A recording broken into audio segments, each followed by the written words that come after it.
What kind of place sells for 12 cents and comes with a man hanging at the front gate? That was the question Elena Hart could not shake as the morning sun beat down on Liberty's old courthouse and the dust of the street filled the air like smoke.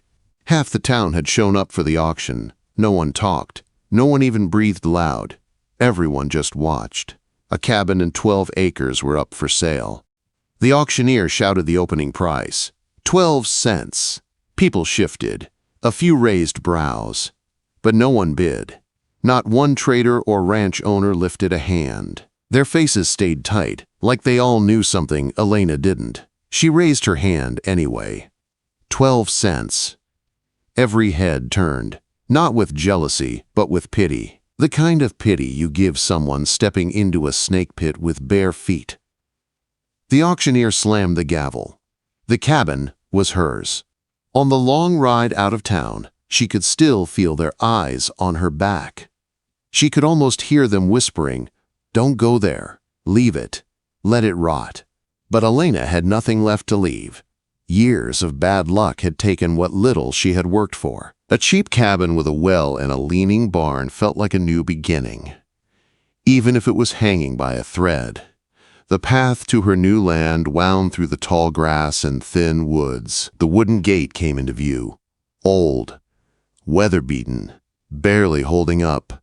She slowed her horse, her stomach dropped. A man hung from the gate beam, a giant of a man. Broad shoulders, thick legs, built like a wall of rock. Dust and dried blood stained his face. His head slumped forward, yet his eyes were cracked open, barely alive.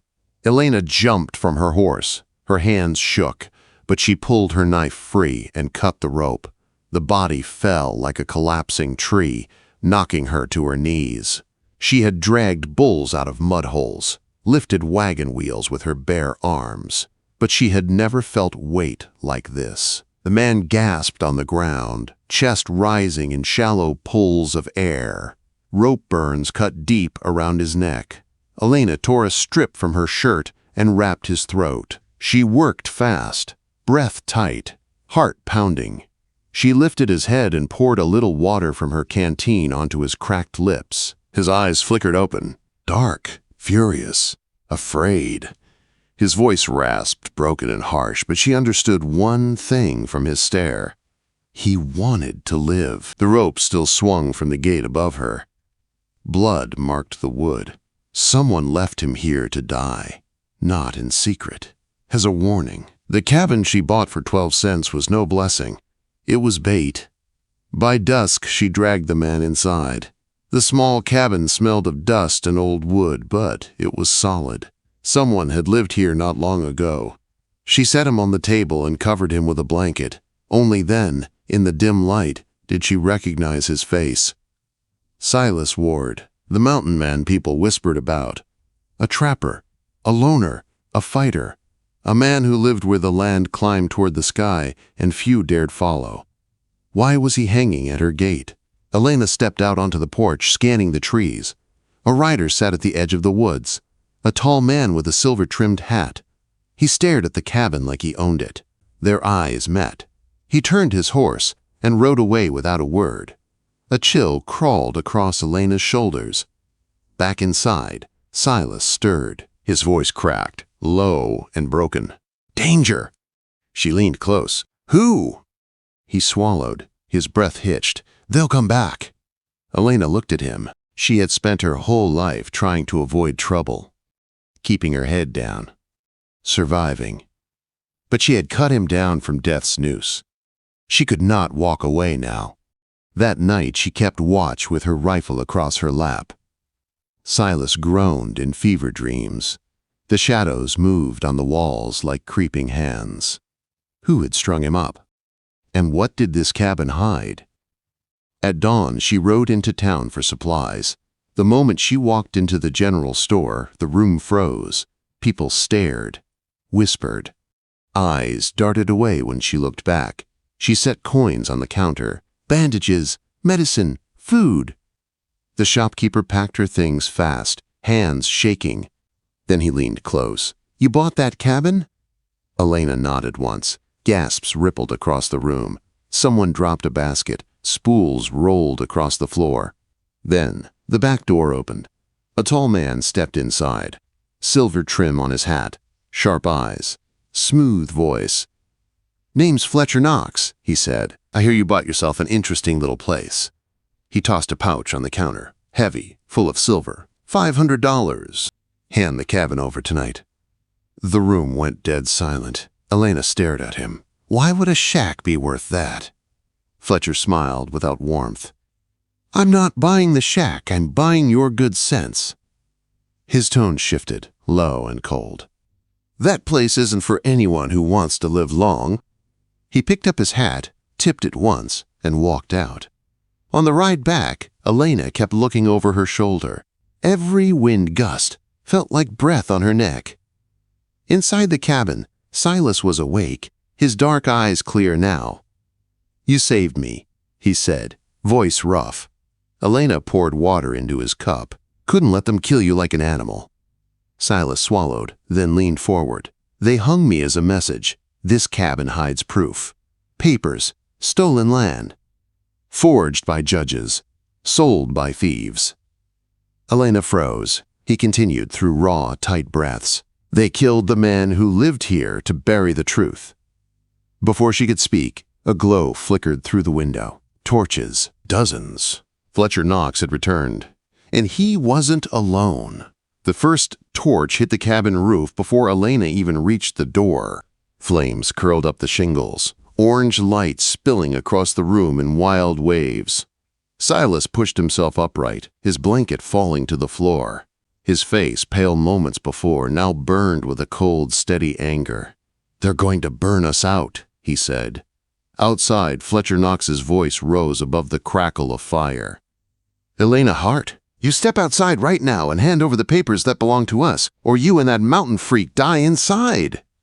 Elena loaded her Winchester, each metallic click loud in the tight room. She had lived through storms, cattle stampedes, winters that chewed men down to bone. But she had never felt a fire close in like this, never felt danger creep under her skin until every breath shook. "You still think this cabin's worth fighting for?" Silas asked. Elena didn't look up. "I think the truth is." Silas steadied himself on the table, his huge frame casting a long shadow. He reached for the revolver she had saved for emergencies. His hand was still weak, but his fingers wrapped around the grip with iron purpose. "They want what's hidden," he said. "They'll stop at nothing." A crash exploded against the window. A bullet tore through the wall, splintering wood like a burst of lightning. Elena ducked beside the overturned table she'd pushed into place earlier. "We hold them off as long as we can." Silas gave a rough nod. "Then we make sure they don't leave this land alive." The fire on the roof spread fast. Smoke seeped through the beams, turning the air thick. Outside, horses snorted and hooves stomped. More men. More torches. Fletcher's voice was sharp. "Bring down the door." A heavy boot slammed against the porch boards. Another. Then another. They were coming in. Elena took a deep breath and swung open the door before they could tear it off. The sudden move startled the men outside. 3 stood at the porch steps, torches raised, guns pointed. Behind them, more riders circled in the firelight. Elena aimed low and fired. One man dropped. Silas stepped into the open and shot another before he could lift his gun. The night roared with panic. "Fall back!" someone shouted, but Fletcher Knox surged forward, face twisted with fury. "You don't know what you're doing, woman!" he yelled. "That land, that cabin, that man inside, it ain't yours to save." Elena fired again, forcing him back behind a barrel. Sparks rained from the burning roof. If they didn't end this fast, the whole cabin would be ash. Silas leaned toward her, voice tight. "We have to drive them away before the fire spreads, or we won't make it out." Elena nodded. "Cover the left, I'll take the right." Silas moved toward the porch rail, gripping the wood for balance. His shoulder bled from the earlier fight, but his eyes held sharp focus. He fired with careful aim, each shot pushing the raiders farther back. Elena ducked, rose, and fired toward the fence line. One rider toppled. Another threw down his torch and fled. But the fire on the roof boomed louder, glowing through the smoke-heavy sky. Fletcher shouted, "All of you charge! Bring them down!" Quote. The riders surged as one, a wave of fire and gunmetal. Elena braced herself for the worst, but then a sound rolled across the prairie, low, deep, like thunder crawling over the hills. A horn. Silas froze. His eyes widened. "That's not theirs," he said. "That's mine." Shapes appeared on the ridge, dark silhouettes, dozens of them. Maybe more. Riders spread across the hilltop like a silent army. The horn sounded again. Silas straightened, strength returning to his battered body as if the sound itself breathed life into him. "My people," he said, "they're here." The riders charged down the hill in a storm of hooves and shouts. Rough men from the high country, trappers, hunters, lone wanderers who owed no loyalty to any judge or governor. Only to Silas Ward. Fletcher's men turned in panic. "Hold the line!" Fletcher shouted, but his voice was swallowed in the roar of the oncoming riders. Silas's people crashed into the clearing, firing, shouting, breaking Fletcher's men apart like a river bursting through a dam. Horses reared, torches fell, men tumbled to the ground under the force of the charge. Elena fired into the chaos, covering Silas wherever the fight thickened. Her heart thudded like a drum. Smoke stung her eyes. Her hands shook, but her aim stayed steady.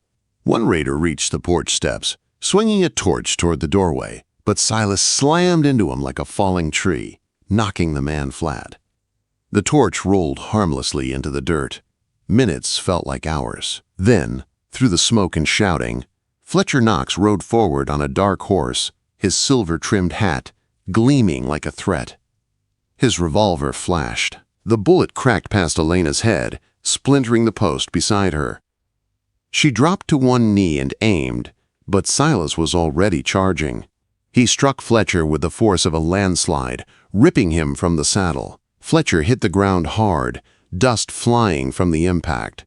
Silas kicked the revolver out of his hand. The fight was over. Fletcher's men fled into the dark. Those who stayed threw down their weapons as Silas's riders closed in. Torches lay crushed. Horses scattered. The clearing fell quiet except for crackling fire and groans of the wounded. Elena limped to the cabin, lowering her rifle. Her chest heaved with each breath. The roof still burned, but the flames had weakened. Silas stood over Fletcher, chest rising like a bellows. His voice came low and steady. "You tried to kill me to hide your truth. You hurt too many people. Now it ends." Fletcher spat blood, his glare sharp. "You think this is over? The men behind me will come. Judges, soldiers. You just started a war. You can't win." Silas didn't answer. He only nodded to his riders. "Bind him." They tied Fletcher's hands and shoved him against the ruined porch. Elena stepped inside the half-burned cabin, ready to collapse. But something caught her eye. A patch of floorboards sealed with black resin, different from the rest. She called for Silas. Together they pried the boards loose. Beneath lay a hollow space. Inside it, an iron chest. Elena pulled it into the light, her heart pounding. Inside were papers sealed with government stamps. Deeds. Bribes. Names. Proof of everything. Silas leaned over the chest, shadows dark on his face. "This is why they killed Hartwell, why they hung me, this truth." Elena closed the lid. "And now we have it." Before she could say more, one of Silas's riders stepped inside. "People will come for this," he warned. "And soon." Elena looked at the chest, then at Silas. Her voice came steady. "Then we stand ready." Dawn broke cold and harsh over the prairie. Smoke still rose from the cabin roof, curling in thin streams toward the sky. The land around Elena's new home looked like a battlefield.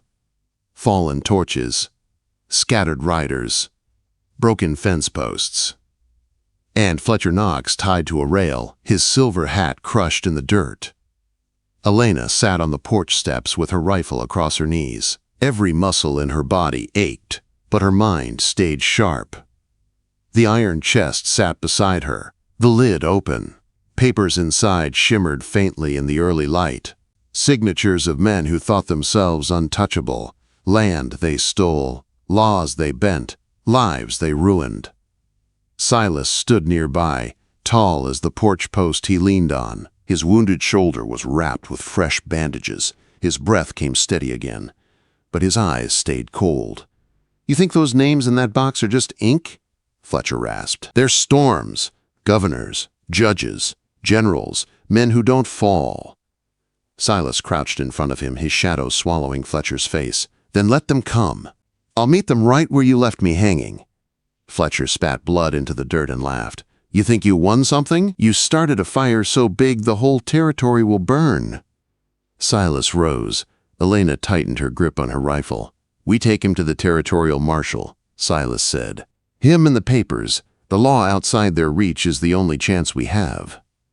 Elena nodded, though fear tugged at her stomach. She had seen the look in Liberty's eyes. They all knew the cabin was death. But she also knew she couldn't run. Not now. Not after everything she had seen. By noon, Silas's riders rode out in every direction to guard the high passes. Silas and Elena saddled their horses. Fletcher was strapped onto Silas's mount like a sack of grain. The chest was tied behind Elena's saddle. The wind cut sharp as they rode. Twice, dust rose on the trail, riders trying to intercept them. Twice, Silas charged forward with a roar so fierce the attackers broke and scattered. Elena's rifle barked when they didn't scatter fast enough. 2 days later, they reached the territorial marshal's post, a small clapboard office with a flag whipping in the dry wind. The marshal stepped outside, a stout man with tired eyes. Elena dropped the chest at his feet. "Proof," she said. "Names, bribes, forged deeds, Governor Webb, Judge Crane. All of it." The marshal opened the lid. As he scanned the papers, his face lost all color. "Dear God," he whispered. "If this is true, this will tear the territory in half." A gunshot cracked through the air. The porch rail splintered beside Silas. Elena dove for cover. Soldiers burst from the tree line, dozens of them, black coats, rifles gleaming under the noon sun. At their front rode Judge William Crane himself, his face carved in stone. Beside him sat Governor Marcus Webb, coat lined in gold braid. Crane's voice roared across the clearing. "Hand them over! The woman, the mountain man, the papers, now!" The marshal trembled, caught between duty and fear. Soldiers surrounded the outpost from all sides. Silas stepped forward, revolver raised. "You stole land that wasn't yours! You killed to hide it! But the truth's out now. You can't bury it." Judge Crane sneered. "Truth? You think truth matters here? You're a relic, Ward. And she," he pointed at Elena, "is a fool who bought a death sentence for 12 cents. Elena rose from cover, her Winchester steady. "Maybe. But today I cash it in." Crane's eyes narrowed. "So be it." Gunfire erupted. Smoke swallowed the yard. Bullets tore through wood. Horses reared. Soldiers charged. Elena fired from behind a trough, dropping one man, then another. Silas fought like a storm unleashed. Each shot from his revolver cracked loud. Each swing of his arm sent soldiers sprawling. The marshal, shaking but brave, drew his pistol and fired beside them. Crane rode forward, aiming straight for Silas. A shot grazed Silas's shoulder. He stumbled but did not fall. With a shout, he grabbed Crane's bridle, ripped him from the saddle, and slammed him into the dirt. Elena stepped beside him, rifle pointed at Crane's chest. "End of the road," she said. Crane reached for his gun, but Silas stomped it into the dust. Across the yard, Governor Webb tried to rally the soldiers, but they were losing ground. Some fled, others threw down their weapons. Minutes later, the battle was over. Silence rolled in behind the smoke. Crane and Webb were dragged to their knees, their fine coats torn and their pride broken. The marshal secured the chest, his hands shaking but determined. "With this," he said, voice low, "their whole empire falls." Days passed. News spread like wildfire through every town, every saloon, every settlement. Judge Crane and Governor Webb were marched away in chains, their corruption nailed for all to see. Trials came swift, punishments even swifter. The land they stole was returned, and the cabin Elena bought for 12 cents became a legend. People whispered about it with awe. The cabin where truth lived. The cabin where a woman rancher and a mountain man stood against wolves in fine coats. Years went by. Grass grew over the battlefield. The cabin was rebuilt, the roof fixed, the fences mended. Elena's scrawny herd grew strong again. Silas never left. His shadow stayed beside her like another wall of the cabin itself. On quiet evenings, they sat side by side on the porch, rifles always within reach. The wind carried the smell of pine and grass. At the gate where Silas had once hung, a new sign swung gently in the breeze. Freedom. Sometimes travelers stopped and asked why the land sold for only 12 cents. Elena would smile and glance toward Silas. Because the cost was never in coins, she'd say. It was in what we chose to stand for. Silas would nod, his voice deep and steady. Justice begins with one brave act, even if it starts with a rancher buying the one place no one else touched. The prairie winds carried their words long after, whispering across the grass, reminding anyone who listened that courage, no matter how small, could change a whole frontier.